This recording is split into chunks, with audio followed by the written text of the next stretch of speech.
But you know what we haven't brought up even once?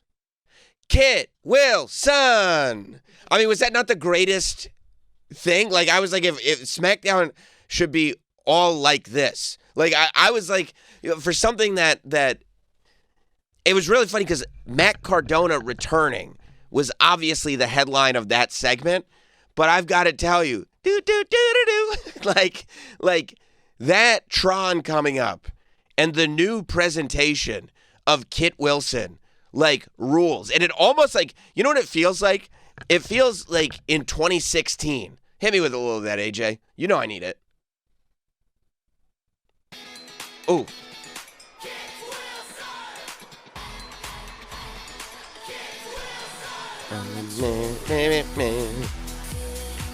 I mean, this is the greatest thing in wrestling. The following contest is scheduled for one fall. What could be better than this? This is the greatest.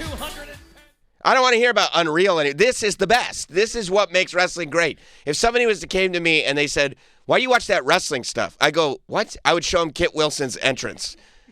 Kit Wilson's new entrance. And I'll tell you right now, if anybody looked at Kit Wilson's new entrance and was like, I don't get it. This is dumb. I'd be like, you're dumb. We don't have anything to discuss anymore. Okay? This guy's on a quest against toxic masculinity. This is one of the great repackages of all time. You know what it reminds me of? It reminds me of, like, in 2016 when they relaunched SmackDown. Like, when they killed that sort of weird super show stage where, like, SmackDown just became kind of a runoff show from what was happening on Raw. And, like, made it into its own thing. And, like, you could be somebody that hadn't done great on Raw and end up on SmackDown, get, like, repackaged, and now you're a star. Like, SmackDown in 2016 ruled. That's like when, like, Jinder Mahal went from, like, just losing on Raw and being absolutely nobody to showing up on SmackDown, winning a number one contender 4-way or whatever it was, and becoming the WWE champion, just like that. And I'm like, yeah, I love that. Why? Because SmackDown's a magical place. How do I know SmackDown is going back to being a magical place? Because of Kit Wilson. Kit Wilson! Like, anybody. If you go, Sam, you're so busy. How can you spend this much time watching professional wrestling? What is it that makes professional wrestling so great? I go, this. And I play Kit Wilson's entrance. It's one of the great repackaging of a superstar of all time. Susumu, you loved it. You got a vest just like that. I don't know if I don't remember. Would you wear pearls? If it makes you look good, I'll figure out a way to pull it off. But we give props to the Titantron guys, because that had more life in it than most other superstar like Titantrons. The minute that the lady and the phone comes up, I go, "Was this like BFAB or something? Who is this? Why do I not recognize this? I didn't realize it was something new." I'm just like, "Who's that lady about to talk to?" And then when it's just like, and I go, "What is this?" And it goes, "Kit Wilson." I go, "No way." And then he comes out with his vest that only comes halfway down his torso and his pants pulled up high because that's the style right now. And he had like the little Levi patch on the back that said, you know what it said on it? Kit's Fits. What's better than Kit's Fits? Who doesn't want to wear Kit's Fits? I mean, it's genius. The whole thing is genius. He's got those oversized pearls on. And I mean, committed. 1,000% committed. All these people, they'll sit there and they'll tell you, oh, well, they didn't know how to use me, or I got stuck doing this, or I got stuck doing that. I think a big part of professional wrestling is just understanding the art of taking what you've got and making the absolute most out of it. You know who did that well? Baron Corbin. How many people could take the bum-ass gimmick and turn it into something that was good enough that they had to make an action figure out of it? Bum-ass Corbin was one of the great features of the show. And I don't think another performer would have embraced it the way Corbin did and like turned it into something that people actually like really dug because it was entertaining. And I feel the exact same way about Kit Wilson. You know, because you go, well, because I don't know what the deal with Elton Prince is. I'm assuming, you know, he's got a pretty significant injury or something. But, like, there's a lot of times when that happens in tag teams, especially as those tag teams are just starting to take off, the other guy suffers from it. Because it's like, who is the other person on this team? And luckily, it's like, now we know. We know exactly who Kit Wilson is. To the point that, like, I'm a big Pretty Deadly fan. I love Pretty Deadly. I think they're great. Yes, boy! I think it's incredible. And I go, I don't know if you're going to improve on that. And then this happens, and I go, Kit Wilson! I mean, I can't tell. I thought this was great. It low-key might have been the best thing that happened on SmackDown. And on SmackDown, Matt Cardona returned. Randy Orton returned. Drew McIntyre burnt up a picture of Cody and Dusty. And also, line of the night was when Drew McIntyre goes, we're talking about Cody's dad, Dusty, passing away, and said, I know Dusty's somewhere right now looking up at us. And I was like, you son of a bitch. That is a horrible thing to say. Don't forget about Trick Williams. Trick Williams not only comes out on SmackDown, but comes out like, I mean, a star. $1 million. $1 million. It couldn't have got better for Trick Williams. This means we're one step closer to that WrestleMania entrance. That's all I want. The Trick Williams WrestleMania entrance? That's all I want. Yeah. But I think low-key, at the end of it all, this Kit Wilson thing is the thing that's been brainwormed into my head for the entire time. Like, to the point where when they said, when we get back, it'll be Kit Wilson versus a mystery opponent. I wasn't even thinking about the mystery opponent. I was like, I don't care who that is.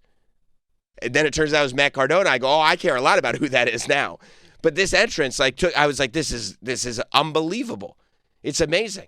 And I'm so glad now, too, that SmackDown is 3 hours, because that means you're going to have room for the Kit Wilsons, for the Trick Williams, for everything, to kind of expand. And I mean, I feel like a little bit, this is like a plant that only needs a little bit of water. Like, you give a little bit of water to this plant, just a little bit of TV time to Kit Wilson. And it's going to be one of those phenomenons. It's going to be one of those things, because as goofy as it is, and as much as I'm like joking but not joking, if you show this to someone who's not a wrestling fan, they'll go, oh my God, this is the craziest thing I've ever seen in my life. Like, this is insane. Is this what's going on right now? And you go, yeah, it is. You got to watch the USA Network. Yeah, it is. What do you think, Susumu? I think all through all of this, we're all... Susumu! Da-da-da-da-da-da. Wouldn't it be great if we had a video just like this, but for you, Susumu, and it had the watercolors in the background, and you were just wearing, instead of Kit's fits, just like Susu gear? Would you wear Susu gear? We'll work on the trademark of that later. Okay, all right. But you know what else I noticed? What about like Sumu instead of Timu? No? No. All right. I'm good. I don't want to be associated with Timu. That's fair. But I think he timed out his flexing right as you saw that, right? I know exactly. He timed it out. I don't know if that was intentional or if he did that, like, timed it out exactly, and it just worked. It just happened to work that way. Look at this. It's so great. I still, seriously, props to whoever came up with that Titantron, because, like, my God, they went overtime on that. Yeah. It's so good. Go back and turn the sound on. You mean when he's doing the triple flex, right? Yeah. Like, yeah. I want to see if he does that pose. Let's see if he does it on beat. Let's watch with the sound on.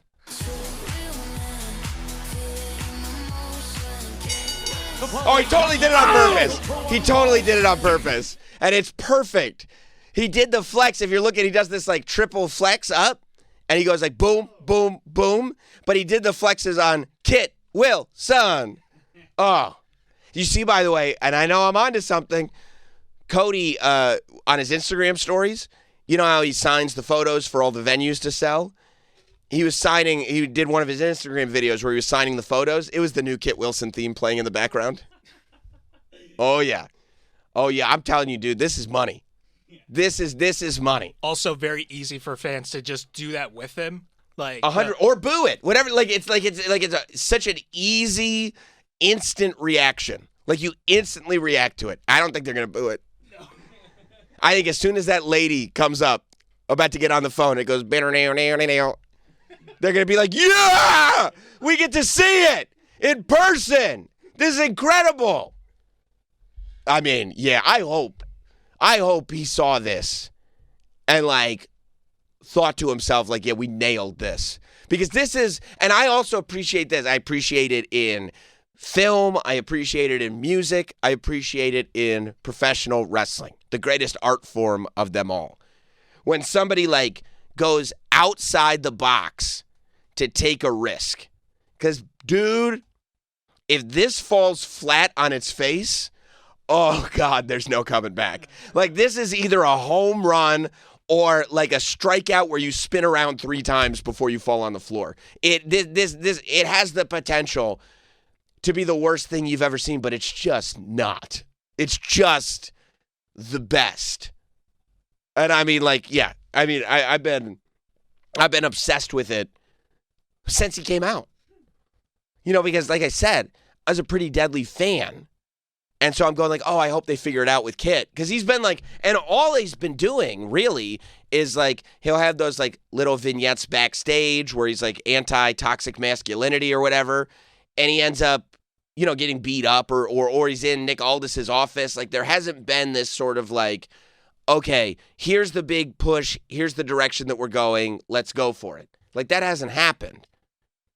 And now for it all to just drop. And this is what we've got on SmackDown. I love it.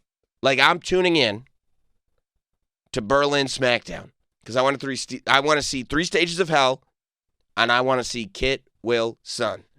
That's what I want to know. How does Berlin react when they get this global phenomenon at their doorstep? They'll also be in London after next week. So for SmackDown? Yeah, they'll be. Yes, SmackDown will make a trip from Berlin this week, and then next week they'll be off to England. Oh, hometown boy. Oh, this couldn't be better timing. It makes me happy. You know, you sit there and you go, oh boy, 3 hours is a long time for SmackDown. You know, what are they going to do? And I mean, they answer that in a lot of ways on Friday. But to me, the low-key answer is Kit Wilson. I mean, you can put him in matches. You can put him in interview segments. You can do whatever. I mean, it's too good. It's too good.